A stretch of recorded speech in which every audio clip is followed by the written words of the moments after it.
Hi everyone, we're Fred and John, the corporate breakout couple. We retired young at the age of 40 in 2020. Currently, we straddle between Singapore and Penang, Malaysia.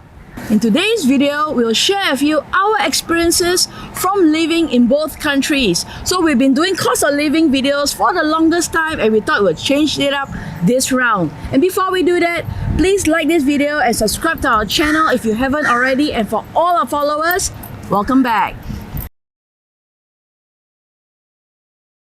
When I first moved to Singapore, I immediately noticed the difference between the quality of food.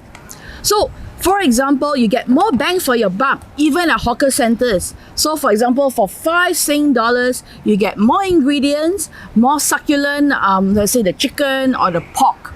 And for Western cuisine, you've got more choices and better quality as well for dollar, lesser price.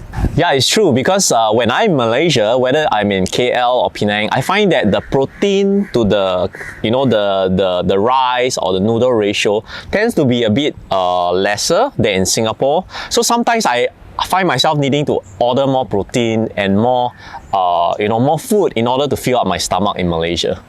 Plus, the Western cuisine in Malaysia is unfortunately a lower standard just because they cannot afford the same high quality ingredients because the ringgit is weaker. Sing dollar has a higher purchasing power, so naturally the quality of ingredients from the imported stuff can be of better quality.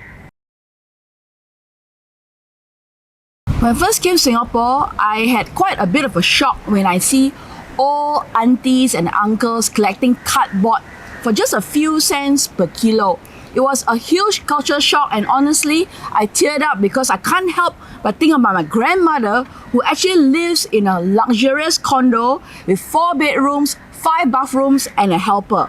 And when I talked about this situation with my friends from Malaysia who actually moved to Singapore, they also realized this because in reality, my aunties, my mom, they never really worked much in Malaysia and they still can get by and have a comfortable life.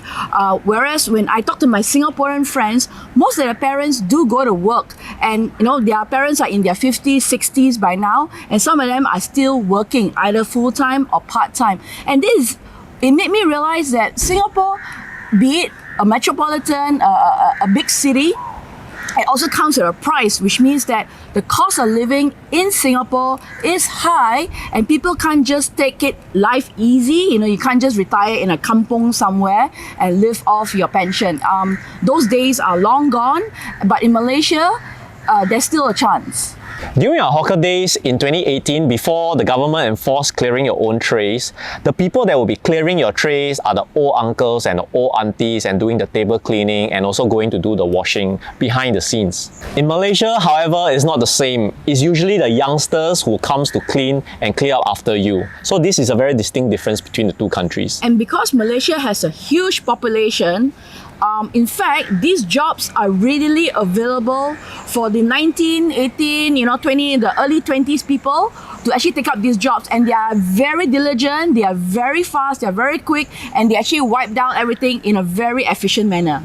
And that means the labor force for Malaysia actually have a younger working population such that there's actually more supply of workers compared to Singapore, even though both countries employ so-called foreign workers, but Malaysia does have a bigger base, hence the labor cost is cheaper in Malaysia compared to Singapore. Let's talk about transport. In Malaysia, each household has at least 1 to 2 cars and maybe 1 or 2 motorbikes, right? Like for example, in my household, we already have 2 cars. My sister has 1 car and we share 1 car. Whereas in Singapore, I actually sold my car in Penang before I moved to Singapore and I had no problems at all taking the fantastic public transport. Either it was a train, sometimes very few occasions, the bus, and of course, in recent years, we've got Grab. So in Malaysia, because most households, they own a car, and the car is it's kind of like their second home. I've always seen how Malaysians do up the car and do very nice, and I understand why, because Malaysians spend a lot of time in traffic. So the car is a very useful tool, whether it's for doing errands, going to work, and even going for road trips. And I find that that's a very key difference for Malaysians and Singaporeans. Actually, the word I would use, Malaysians need a car. Singaporeans is a want. You know, I lived in landed houses all my life until I went to Singapore, and of course I rented a HDB flat with some housemates. So I've never lived in apartments or flats before in my entire life, and it took some getting used to, especially carrying groceries up many flights of stairs or waiting for the lift, but it was a very interesting experience. And for me, it's the other way around. I've stayed in apartments all my life, and some of the apartments are pretty small. So in comparison to now, where we're staying in landed housing, wow, suddenly it's like so much space. You know, it takes a bit of getting used to. It's a fantastic feeling, but of course, that also means there's more stuff to clean lah. I used to co-own and work at a self-awareness training company in Singapore, and we have sister branches in KL as well as Jakarta. And what I actually noticed is that Malaysians are very, very hungry, and that's because they have to be a bit more self-reliant, whereas in Singapore, you know, the government does give out a lot of aid and handouts, and you know, life is very good in Singapore. So why bother to change, right? That is the mentality. So, and Jakarta as well, you know, if one person does the training, you can bet that 5 more will want to do the same training as well. So that's what I noticed about Malaysia and Singapore, where, you know, Malaysians, they are always hungry for changes, for new opportunities, which is why MLMs are also on the rise and is very, very big in Malaysia. It's true because, I mean, in Singapore, there is some level of complacency. As long as you hold a job that pays you your salary to pay the bill, there's some level of comfort over there, you know. Then you start going on holidays, you buy a bigger house, bigger car, the material things. So there is, you know, that puts a person to be in a comfortable state, and usually, you know, you do not want to have changes to your life as a result of that. Yeah, and as a result of that, being too comfortable, therefore one does not take more risks. Whereas in Malaysia, like, look at how many Malaysians are actually working in Singapore, right? Because we know that the opportunities are better in Singapore, but it is a big risk to leave your home country to go and work in a totally different country. Even though, yes, I know Malaysia, Singapore, we are neighbors, but there are fundamental differences. We've been in Penang for a while now, and of course we interact with many Malaysians, and it's quite shocking to find that a lot of Malaysians nowadays, they don't really know how to speak English, and the shocking thing is the Bahasa Malaysia is also equally as bad. Yes, I said it's bad, and the reason why is because I realized from conversations with my cousins and family, there are a lot more vernacular schools in Malaysia. So vernacular schools are schools which teach purely Tamil, Malay or Chinese.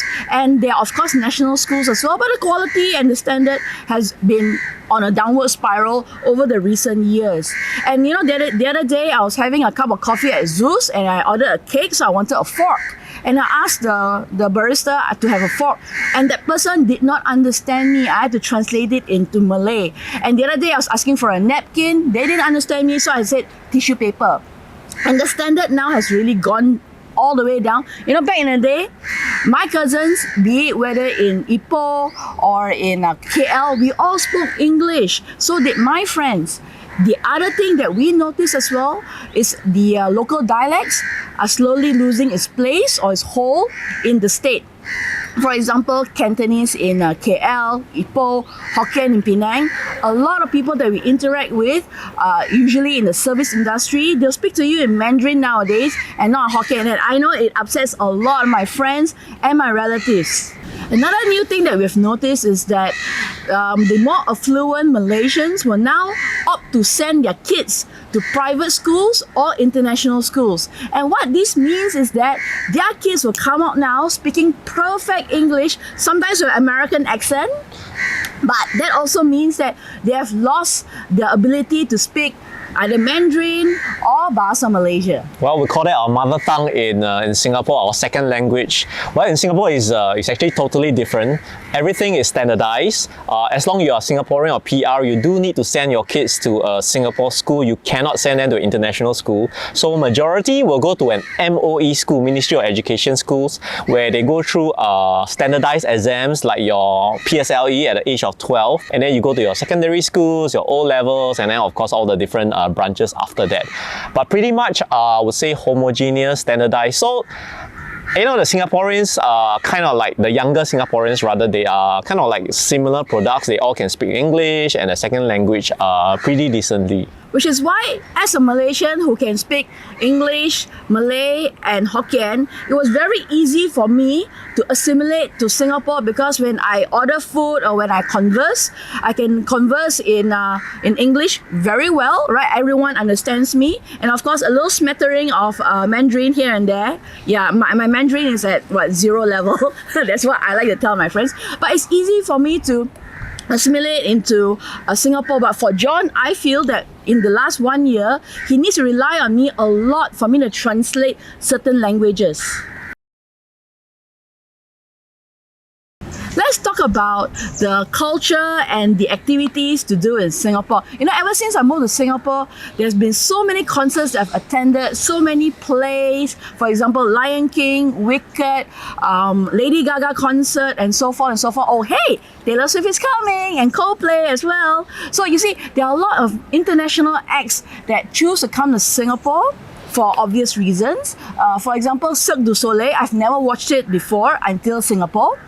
And versus Malaysia, if I do want to watch a concert or a play, I do need to go down to KL. Usually, the plays and concerts are only running for a limited amount of time, which means that I have to fit my schedule in to attend in KL, which means I have to either fly or drive down and also find accommodation. So it becomes very costly to the people who want to attend who are not living in KL itself. I think Singapore has done a fantastic job in bringing up its branding and marketing value, such that we attract a lot of international acts around the world, like your F1, like all the different musicals and shows and artists that came over. So I think the last 10 years especially, I felt that Singapore really became this international recognized hub community among the world, and I really am proud of that.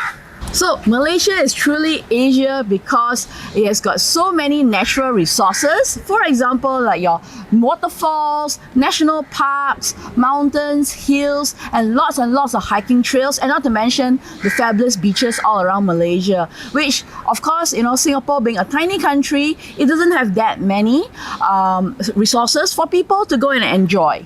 So what Malaysia lacks in international acts, they make up for it, more than make up for it, with all the local culture and all the natural resources that the country has to offer. And the kampung spirit. That's right, yeah, the kampung spirit is a lot more apparent in Malaysia, especially examples during the festive holidays, during funerals, wakes, the whole kampung it comes out in full force. And you know, recently my auntie just passed away, and I was amazed by the well, how do you call this, the spirit of the unity, the unity of spirit that comes out full force to support my cousins during the whole wake. There you have it. There's always pros and cons in each of the country that we live in, as no country is perfect. The most important thing is to be grateful in whichever country that you are in. Either you are in your homeland or in your adopted country. Because at the end of the day, each country will bring you its own unique offerings. In life, there's always something to be grateful for. Do hit the like button and subscribe to our YouTube channel if you haven't. See you in our next video.